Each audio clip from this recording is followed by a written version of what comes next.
Shalom warga kerajaan. Pelajaran apa yang kita mau berikan pada anak-anak kita? Yaitu menghargai dan mengelola keuangan. Kita lihat banyak orang itu bermasalah terutama karena tidak bisa mengelola keuangan dengan baik. Kita belajar pada hikmat yang ada firman Allah yang diterapkan oleh orang-orang Israel, orang-orang Yahudi.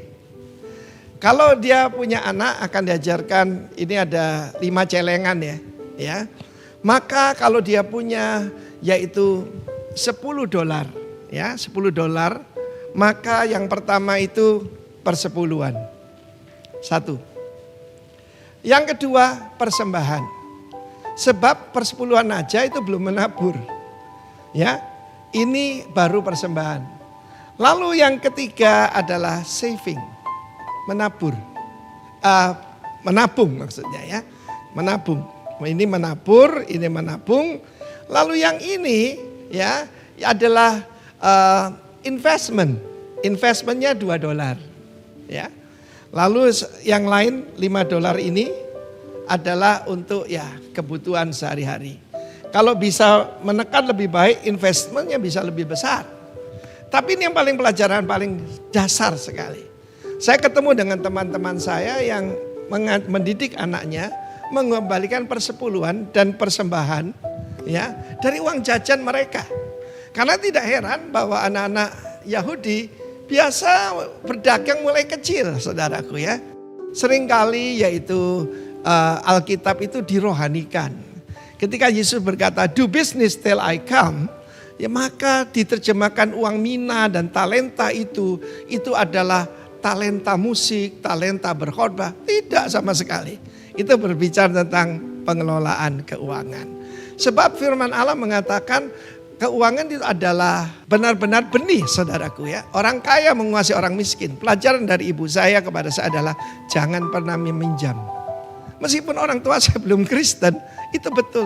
Nah, sebab teman-teman saya kalau ke pesta pinjam baju temannya supaya keren, pinjam mobil bapaknya. Tidak.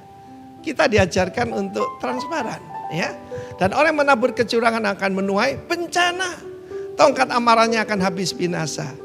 Dan satu lagi diajarkan generosity. Orang yang baik hati akan diberkati. Has a bountiful eye. Alkitab mengatakan tentang mata jahat dan mata baik. Mata baik itu apa? Selalu belas kasihan pada orang lain. Ya, karena yang membagi rezekinya dengan si miskin. Bahkan dikatakan bukan mata aja, tapi tangan diberkati kalau suka berbagi, saudara ya. Karena itu di dalam hidup saya terapkan apa yang dididik oleh orang tua saya. Ternyata sesuai firman Tuhan, saudara. Ya, jangan pernah meminjam. Pakar perbankan kita yaitu Bapak Mokhtar Yadi. Begitu beliau menjadi Kristen. Sebab ketika waktu orang keturunan Tionghoa itu berpikir gini, kita ini boleh meminjam asal niat mengembalikan atau tidak lebih dari aset kita, ya. Saudaraku, orang Israel tidak pernah meminjam. Dan dia pada waktu tahun 97 sebelum krisis moneter mengembalikan hutang luar negeri berupa dolar dan beliau diselamatkan. Dan apa yang terjadi? Ya, kita lihat Lipo Group jadi naik waktu itu. Saya punya seorang teman, nama perusahaannya PT 46. Saya kira PT 46 itu, maaf ya, BNI 46 saudara. Saya tanya itu ada hubungan dengan BNI 46? Oh tidak Pak, saya tidak pernah meminjam. Jadi berbagailah orang yang tidak punya hutang, ya, dia mungkin dianggap bodoh, tidak cepat kaya, nggak apa-apa. Tapi dikumpulkan sedikit demi sedikit menjadi melimpah. Saya sejak 30 tahun yang lalu mengajarkan prinsip ini dan look at me. Dan orang-orang mengikuti tidak stres pada waktu Corona Academy. Tuhan memberkati kita semua. Biarlah semua saudara tidak ada yang jadi budak karena berhutang. Tuhan memberkati. Amin. Shalom warga kerajaan yang dikasihi Tuhan. Baik yang onsite yang ada di tempat ini maupun yang ada di rumah. Ya, saya di sini tidak bisa melihat apakah wajahnya penuh dengan senyuman atau ya apalagi yang di rumah ya. Soalnya semua pada pakai masker. Ya. Next. Pagi hari ini kita tetap akan belajar tentang iman. Minggu pertama tentang apa? healthy faith. Iman yang sehat. Yang kedua, growing faith. Apa itu? Iman yang bertumbuh. Kita bukan saja belajar, tetapi harus mengerti firman Tuhan, dan kita harus menghidupinya. Yang mengerti katakan amin. Dan pagi hari ini, slide selanjutnya, kita akan belajar tentang true faith. Iman yang sejati atau iman yang benar. Kalau saya berkata iman yang sejati, true faith, berarti ada iman yang tidak sejati. Betul kan? Ya, hati-hati. Dan saat pagi hari kita akan belajar perbedaannya dan kita akan bahas bersama. Yang pertama kita akan membaca di dalam Ibrani 11 ayat 6a. Firman Tuhan berkata, tetapi tanpa iman tidak mungkin orang berkenan kepada Allah. Berkenan artinya menyenangkan. Berkenan kepada Allah berarti menyenangkan hati Allah. Ya. Kalau kita menyelidiki Alkitab, dapat dijumpai banyak sekali kata iman. Masing-masing itu memiliki pengertian dan dalam konteks yang berbeda. Pernah baca? Banyak iman ya. Dan iman jenis apa itu yang berkenan kepada Allah? Iman apa yang menyenangkan hati Tuhan? Dan kita akan melihat jenis yang pertama. Perhatikan karena ini adalah bukan segala sesuatu yang tertulis di dalam Alkitab, tetapi saya menerjemahkannya iman itu di dalam kata-kata saya. Yang pertama itu adalah jenis iman tumpangan. Ya, kalau kita cari di Alkitab nggak ada iman tumpangan. Ya, nggak ada itu. Oke, saya mau bertanya dulu ya. Next. Siapa di sini ketika di dalam kandungan, ketika dilahirkan sudah Kristen? Coba angkat tangan. Ada? Karena kedua orang tuanya Kristen. Oh, ada ya? Oke. Lanjut. Pada umumnya, orang memiliki keyakinan agama itu, ketika dia sejak kecil itu karena pengaruh keluarga dan lingkungannya. Ya, saya dulu bukan agama Kristen. Karena saya dilahirkan di keluarga yang beragama A. Sehingga saya mengikuti apa yang menjadi kebiasaan dari keluarga saya. Dan iman tumpangan itu sebenarnya yang saya bicarakan dalam konteks orang percaya, orang Kristen itu, sebenarnya mereka cuman Kristen belum memahami yang sebenarnya. Belum memahami kebenaran dan bahkan saja mereka itu tidak tahu sama sekali apa yang dipercayainya. Kita punya anak dan mereka ikut Kristen, tetapi tidak menjamin kalau mereka itu kita lahirkan di dalam keluarga Kristen dan kemudian mereka menjadi orang yang memiliki iman Kristen. Karena mereka hanya ikut orang tua. Dan hal tersebut juga terjadi di dalam komunitas Kristen.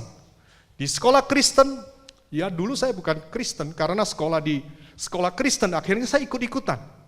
Ikutan ke persekutuan, ikutan ke gereja, itu iman tumpangan.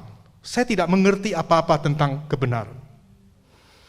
Oleh karena itu, kalau orang tua dan lingkungan mengatakan, Yesus itu Tuhan, mereka katakan, oh Yesus itu Tuhan, tanpa sebuah pengertian.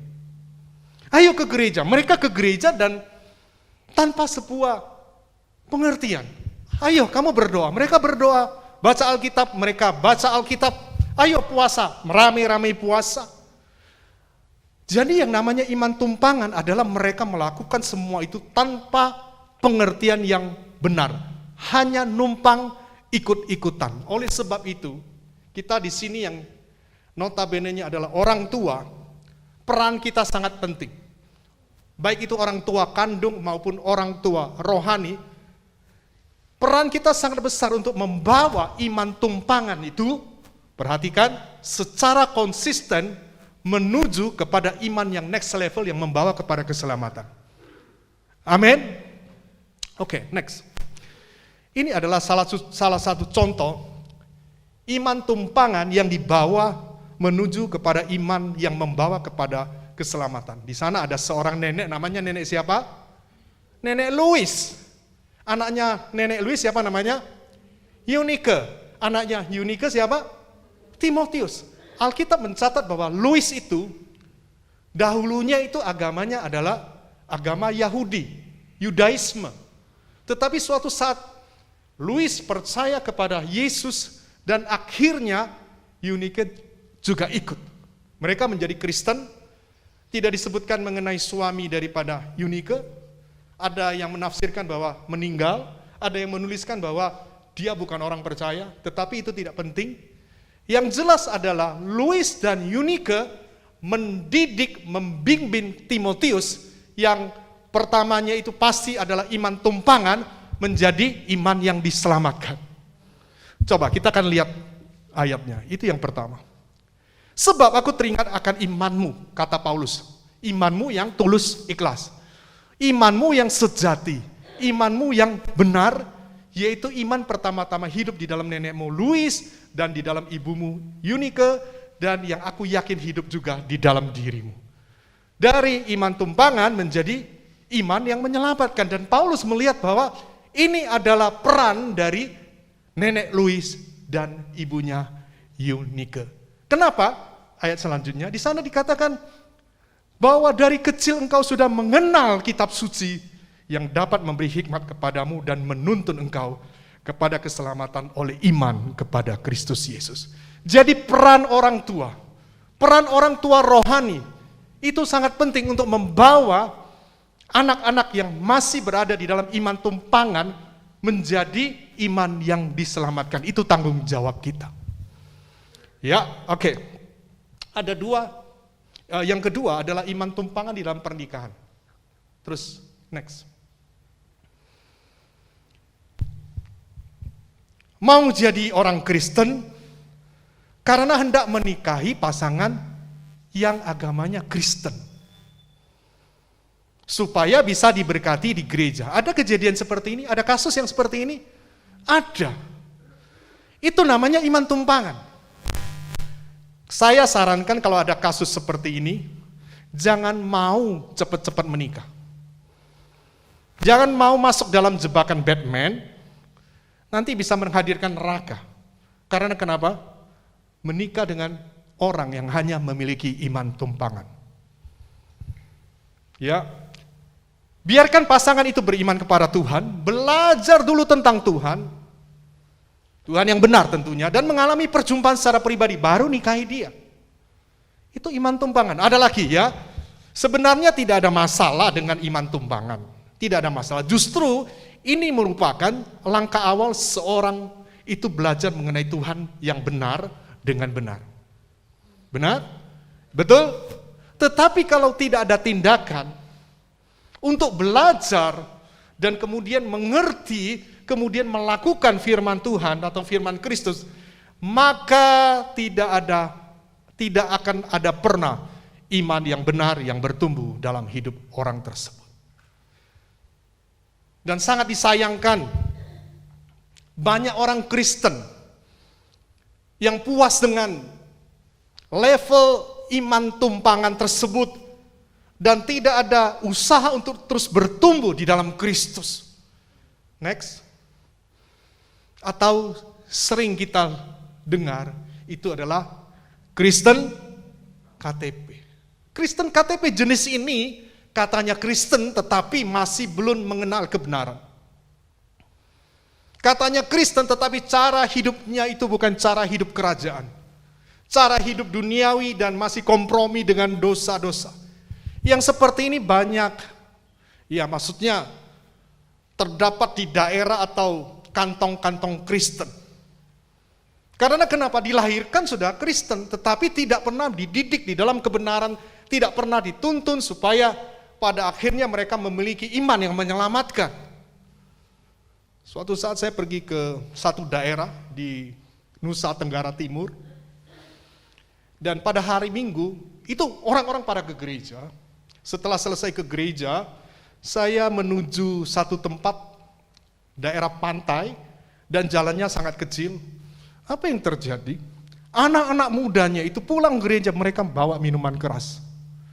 Kemudian, apa yang mereka lakukan? Mereka mabuk-mabukan, minum di tengah jalan dan kemudian mereka tidur di sana. Lah mobil kita mau lewat dah. Dan apa yang terjadi? Mereka nggak mau bangun. Orang Kristen. Kemudian apa yang mereka lakukan? Mereka ada beberapa yang tidak mabuk berat, mereka kemudian gedor-gedor mobil minta uang. Dari gereja, mabuk, tidur di jalan, minta uang. Itu iman tumpangan. Yang seperti itu bukan iman yang menyelamatkan hati-hati. Next. Jangan kaget kalau katanya ada lagi orang Kristen dalam tanda petik berpindah agama. Jangan kaget. Sebab yang pasti mereka itu hanya memiliki iman tumpangan. Gak usah kaget. Mereka sama sekali tidak pernah mengenal kebenaran. Mereka cuma merasa telah memiliki iman, tetapi tidak mengenal apa dan siapa yang diimaninya. Hati-hati dengan iman tumpangan ini. Saya akan berikan sebuah contoh yang terdapat di dalam Alkitab. Next. Di dalam Alkitab, dalam Kisah Para Rasul itu tercatat ada 7 anak daripada Skewa. The 7 sons of Sceva.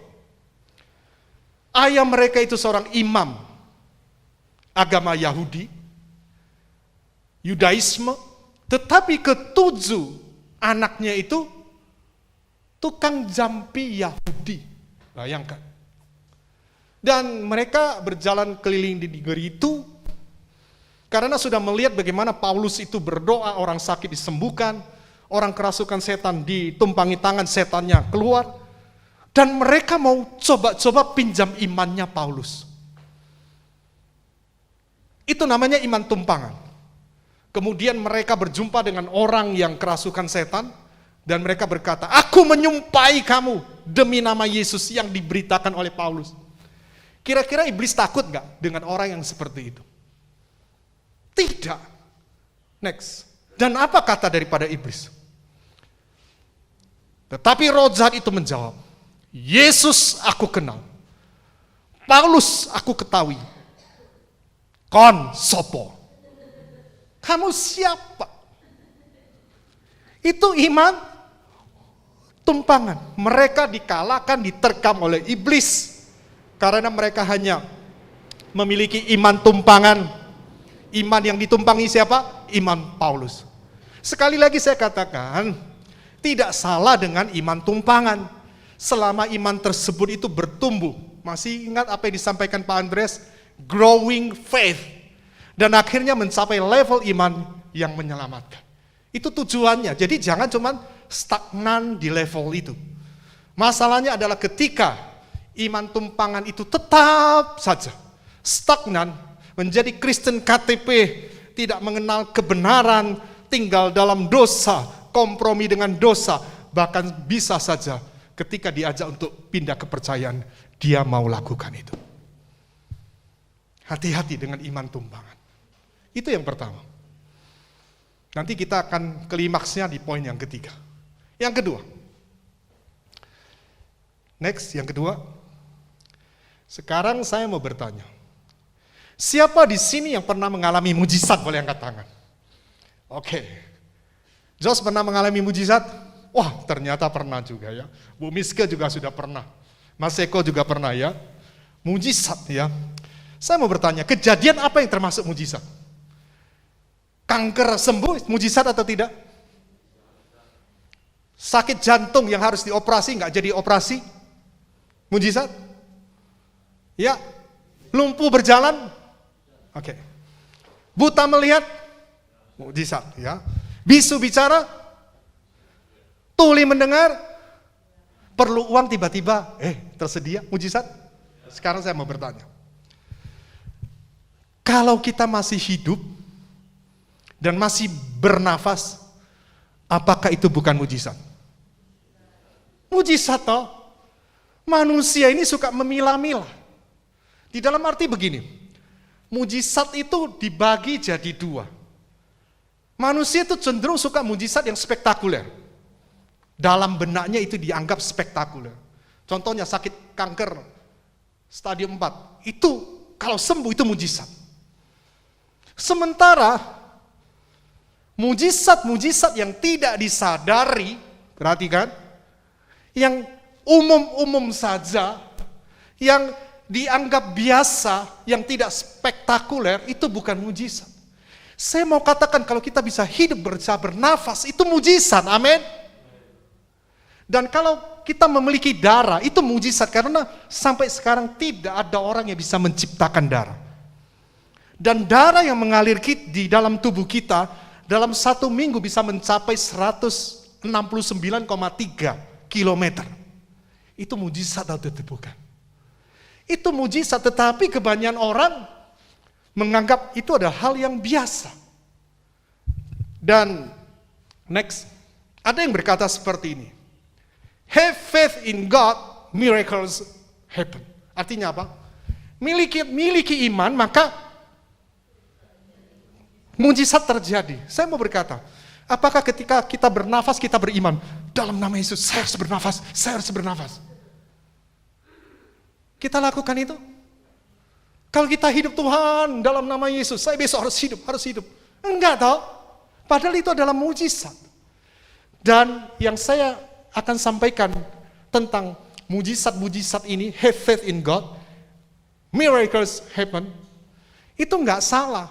Karena kita akan masuk ke poin yang kedua, yaitu next, iman keyakinan. Ya, apa itu iman keyakinan? Next. Iman keyakinan itu adalah iman jenis ini ya, yang berhubungan dengan keyakinan atau harapan terhadap sesuatu yang bisa terjadi dan terwujud jika diyakinin atau diharapkan dengan kuat. Bisa mengerti? Alkitab mencatat kisah-kisah seperti ini banyak sekali di dalam Alkitab tentang jenis iman keyakinan ini. Dan Tuhan mengajarkan keyakinan seperti ini hanya bagi mereka yang baru mengenal penciptanya. Mereka baru belajar tentang siapakah Allah itu. Dan Allah menunjukkan, mendemonstrasikan kuasanya supaya mereka yang baru percaya yakin bahwa Allah itu hebat. Supaya mereka yakin bahwa Allah yang mereka percaya itu dahsyat. Allah yang mereka sembah itu Allah yang berkuasa. Itu tujuannya. Ya, ketika saya pertama percaya Yesus, saya baru belajar mengenal Allah Sang Pencipta langit dan bumi serta segala isinya. Banyak mujizat yang terjadi di dalam hidup saya. Hal-hal yang adikodrati sering terjadi di dalam kehidupan saya. Kadang saya belum berdoa, masih dalam pikiran, cuman yakin saja Tuhan sudah jawab. Itu iman keyakinan. Dan sekali lagi itu hanya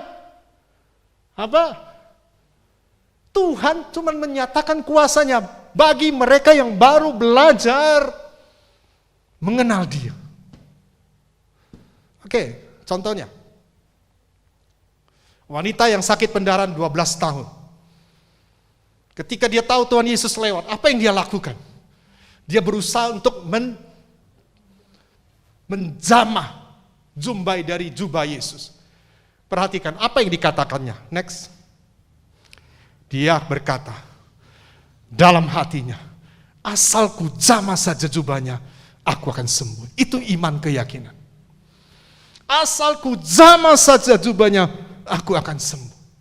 Dia lakukan itu dengan yakin. Dan apa yang terjadi? Alkitab mencatat, Yesus merasa ada kuasa yang terlepas dan wanita itu sembuh. Wanita ini baru saja belajar untuk mengenal Yesus. Yang kedua, contoh.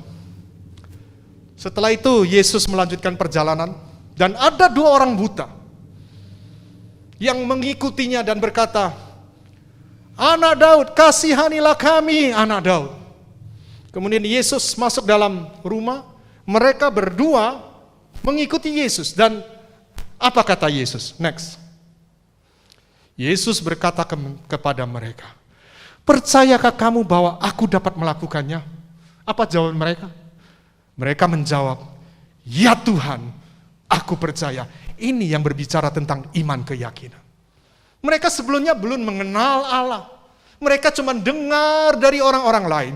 Tetapi itu adalah kesempatan di mana Yesus menyatakan kuasanya supaya mereka percaya bahwa Yesus itu datangnya dari Allah. Ya, itu iman keyakinan.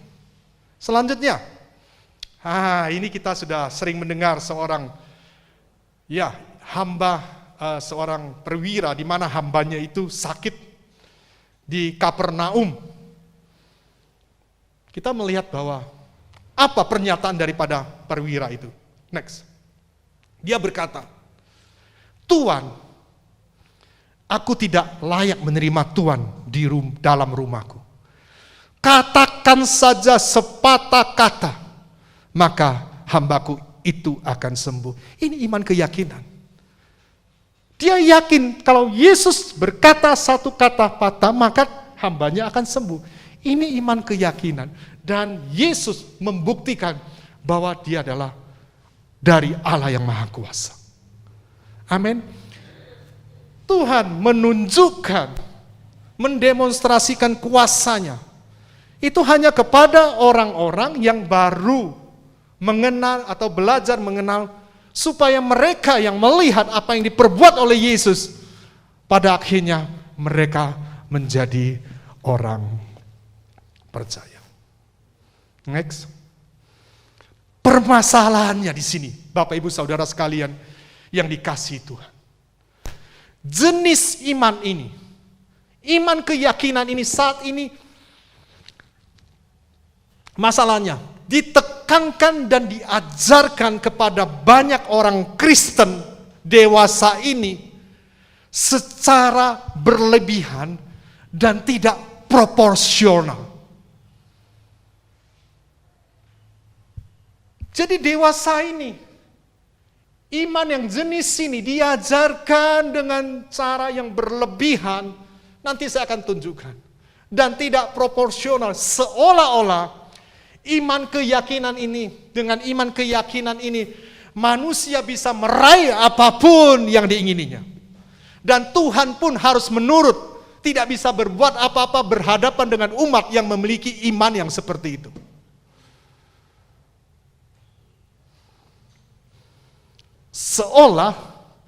Seolah-olah Tuhan itu bisa diatur oleh yang namanya kekuatan keyakinan dalam pikiran manusia. Dan saya mau katakan dari mimbar ini, pemikiran seperti itu ada pada banyak orang Kristen yang belum dewasa di dalam Tuhan.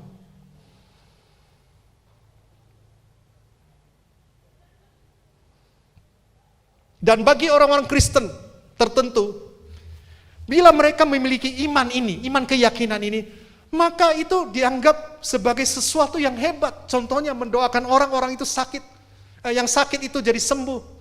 Mereka merasa mereka lebih unggul dari orang Kristen yang lainnya. Padahal saya katakan lewat kuasa itu, sebenarnya Tuhan hanya mau mendemonstrasikan, menunjukkan kuasanya kepada orang yang baru belajar mengenal Dia. Yang mengerti katakan amin. Kalau kita mengamati kisah-kisah yang tadi sudah saya sampaikan, kisah-kisah mujizat yang sudah kita jumpai di dalam Alkitab, iman mereka adalah iman yang belum mengenal Tuhan Yesus secara mendalam. Mereka hanya percaya kepada Yesus memiliki kuasa yang ajaib, dan mereka berurusan dengan Tuhan itu karena sakit penyakit mereka. Mereka berurusan dengan Tuhan karena pemenuhan kebutuhan jasmani mereka, bukan untuk hal yang pokok atau yang esensi. Next. Saya masih ingat ketika saya masih muda belum menikah, saya sudah ibadah di satu gereja. Ada seorang jemaat, seorang wanita. Zaman dahulu itu ada arisan, dan arisannya itu begini. Arisan itu banyak yang ngikuti, bisa sampai puluhan bahkan ratusan orang. Dan siapa yang mendapatkan undian yang pertama, kemudian selanjutnya tidak usah bayar lagi. Pernah tahu ada arisan seperti itu? Ada ya. Dan waktu itu hadiahnya, undian pertamanya itu adalah sebuah sepeda motor baru. Karena anak Tuhan, dia berdoa, dia puasa, dia percaya, dia yakin waktu ngambil dapat sungguhan. Tuhan menunjukkan kuasanya. Nah, dan setelah arisan itu selesai, yang kedua, dia berpuasa 2 kali. Doanya 2 kali lebih hebat lagi. Ya, dan dia yakin Tuhan pasti, yang pertama sudah tolong, yang kedua pasti Tuhan tolong. Kira-kira bagaimana? Pulang pelongo, nggak dapat apa-apa. Jadi, kita yang sudah dewasa di dalam rohani, ayo rubah cara berpikir kita. Dan jenis iman yang seperti ini, nanti saya akan tunjukkan, nanti kaget semua. Sebenarnya ada persamaan dengan yang namanya berpikir positif atau positive thinking. 2 minggu yang lalu saya berbicara tentang toxic positivity. Aliran ini sudah masuk gereja, pasti bisa, pasti sembuh, pasti diberkati, pasti ada solusi. Tumpang tangan saja, mobil itu jadi milikmu, bla bla bla bla bla, seperti itu. Saya katakan dalam lingkungan pengembangan kepribadian, pola pikir positif ini memang diajarkan, dianjurkan.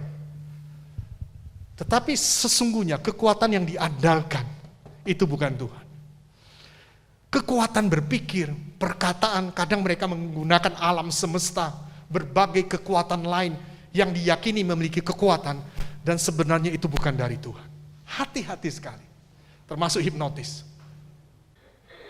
Ini berbicara tentang kondisi di Amerika, American Gospel.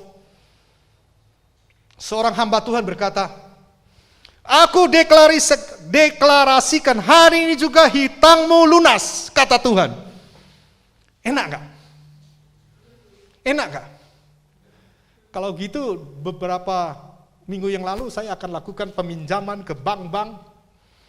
Dan kemudian saya datang kepada hamba Tuhan ini dan dia berkata, hari ini utangmu lunas, kata Tuhan. Saya senang sekali, tapi kenyataannya enggak. Kira-kira gimana? Kita bisa kecewa kepada Tuhan. Lanjut. Money, ini khotbah di mimbar loh. Ini sungguhan loh. Nanti kalau siapa yang mau dapatkan linknya, saya bisa share. Money, lanjut. Come to me. Wah, enak sekali. Positif toh? Ayo uang datang kepada saya. Itu iman keyakinan dan ada kesamaan dengan yang namanya toxic positivity. Ada lagi, lanjut. Jadi kita harus cerdas rohani. Ini terkenal orang ini. Saya tidak usah sebut namanya. Takdirmu telah memanggil. Takdir kita apa? Sebenarnya destiny kita menjadi sama seperti Kristus. Tapi di sana dikatakan takdirmu telah memanggil, lihat, saatnya untuk hidup mewah. Wah. Dan lanjut dia berkata seperti ini. Kita tinggal di hotel dengan biaya sekitar 280 juta hingga 300 juta per malam.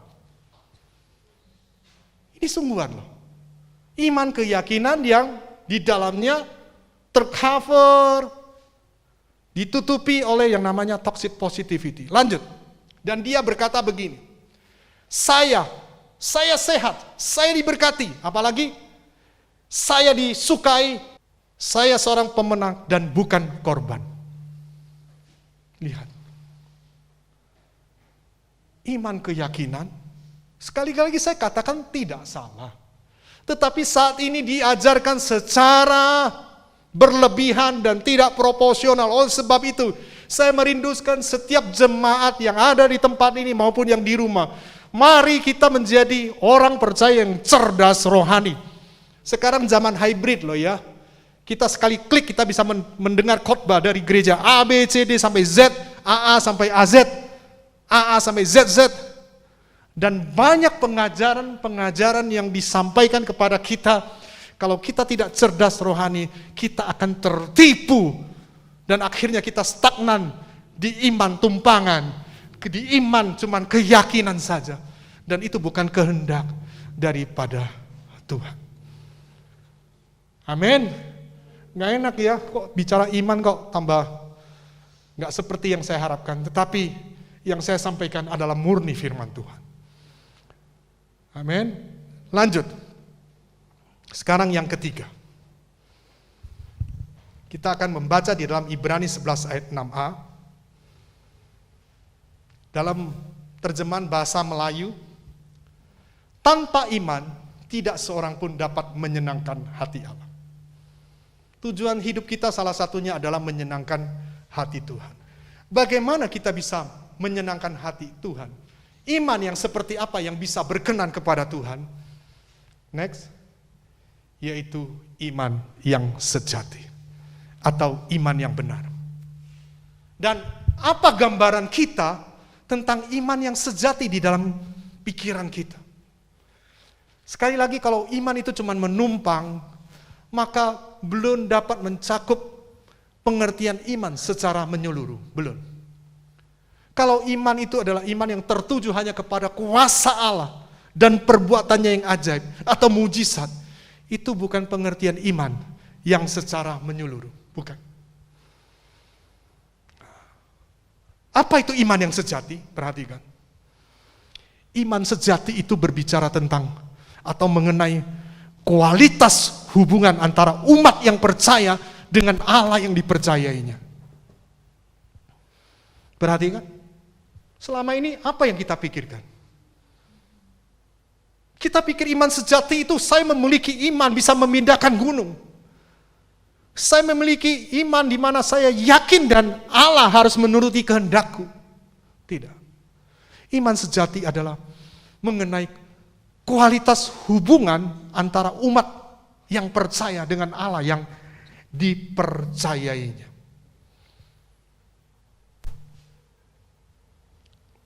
Yang mengerti katakan amin. Mengenal dia lebih dalam lagi. Mengenal hakikatnya. Mengenal hikmatnya. Mengenal kebijaksanaannya. Mengenal rencananya sehingga kita memiliki kepekaan untuk mengerti kehendak Allah untuk dilakukan. Itu iman yang sejati. Bukan maunya kita, tetapi iman sejati fokusnya kepada Allah. Apa yang Tuhan rindu kerjakan. Dan kalau kita berbicara mengenai kualitas hubungan, maka orang yang memiliki iman yang sejati pasti memiliki kerinduan yang dalam kepada Allahnya. Next. Seperti Bani Korah menulis Mazmur 42. Bapak ibu saudara sekalian warga kerajaan dikasih Tuhan. Mazmur itu ditulis bukan asal ditulis saja. Tetapi setiap yang menulis Mazmur, mereka mengalami pengalaman dengan Allah, baru mereka menulis Mazmur itu. Coba dibaca, semuanya itu adalah pengalaman hidup.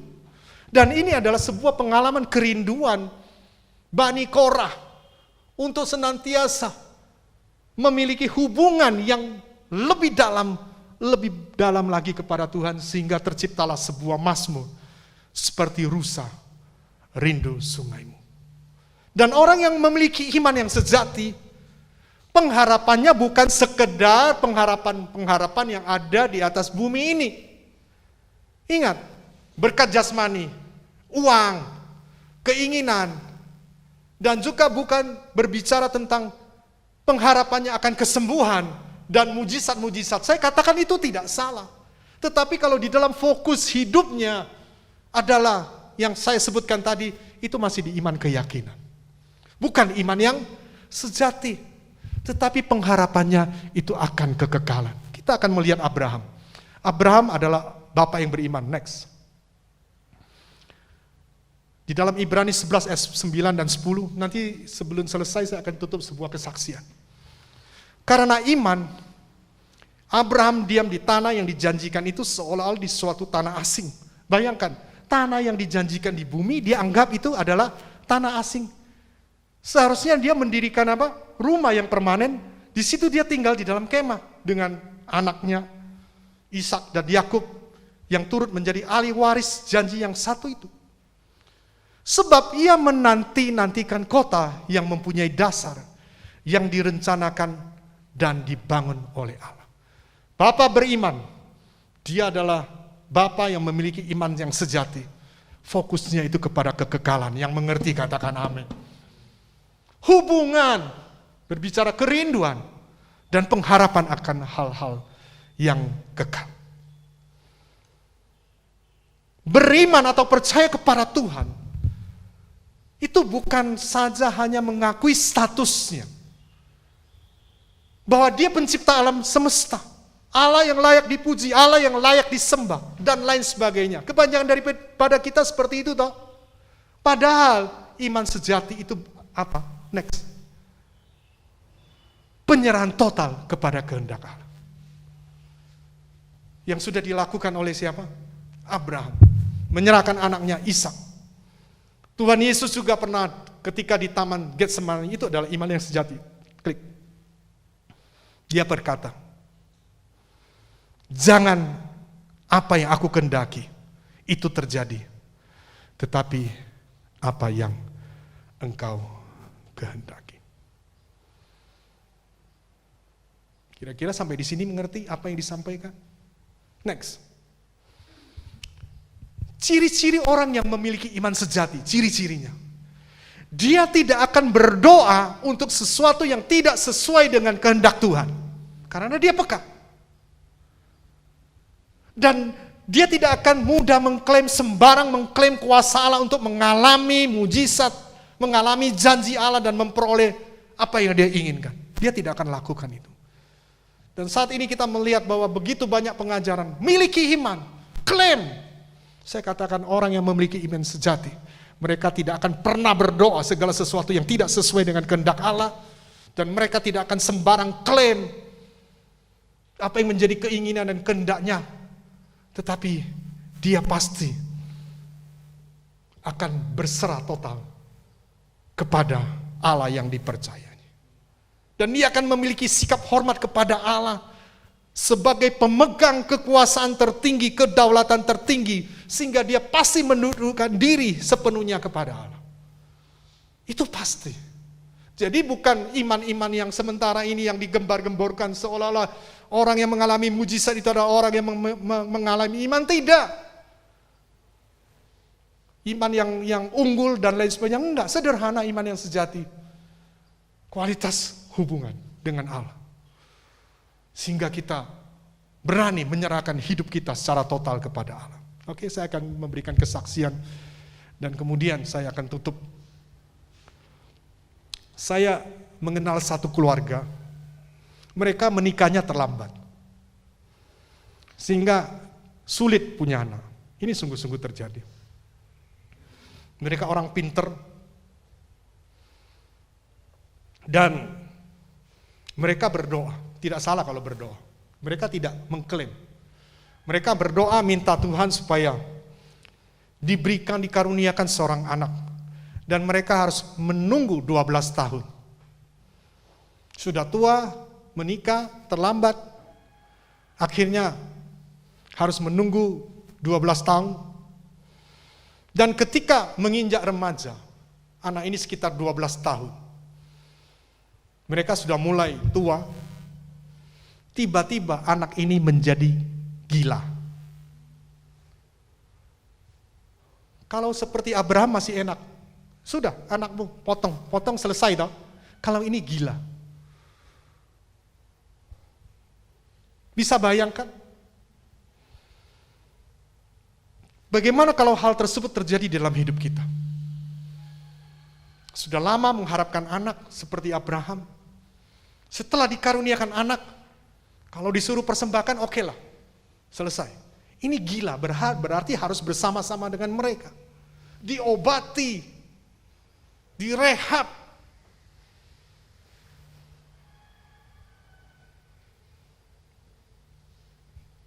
Mereka kecewa. Mereka kecewa dan hampir-hampir meninggalkan Tuhan. Coba bayangkan kalau itu terjadi dalam hidup kita. Tetapi saat-saat seperti itu, Roh Kudus mengajar mereka untuk memiliki iman yang sejati.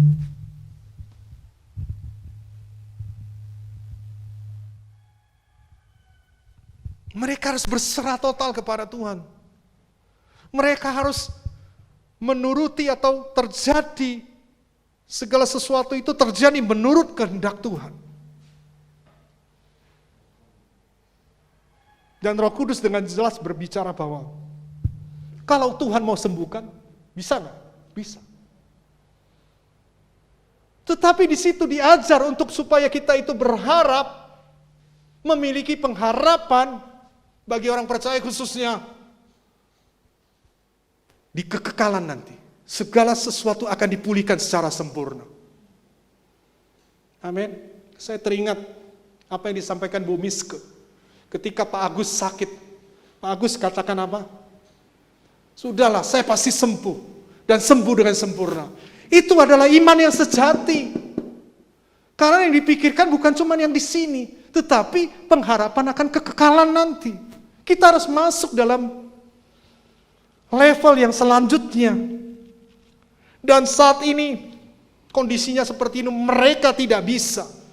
Mereka hidup bukan dengan kekuatan diri mereka sendiri lagi, karena secara manusia pasti tidak sanggup. Tidak sanggup. Tetapi kekuatan Tuhan yang memampukan mereka, itu iman sejati. Karena mereka berserah. Yang mereka harapkan bukan yang di sini, tetapi kekekalan. Oleh sebab itu kita berdoa, masalah kita masih belum seberapa kok. Apa sih masalah kita? Berdoa supaya Roh Kudus memimpin kita kepada next level. Tinggalkan yang namanya iman tumpangan. Kita yang sudah mendengarkan firman Tuhan saat pagi hari ini. Tinggalkan iman tumpangan. Bagaimana caranya meninggalkan iman tumpangan? Masuk ke next level. Kembali lagi dengarkan firman Tuhan yang disampaikan Pak Andreas minggu lalu. Yang masih tinggal di dalam iman keyakinan. Ayo naik ke top level. Yaitu iman yang sejati. Iman yang benar. Amin. Tuhan Yesus memberkati.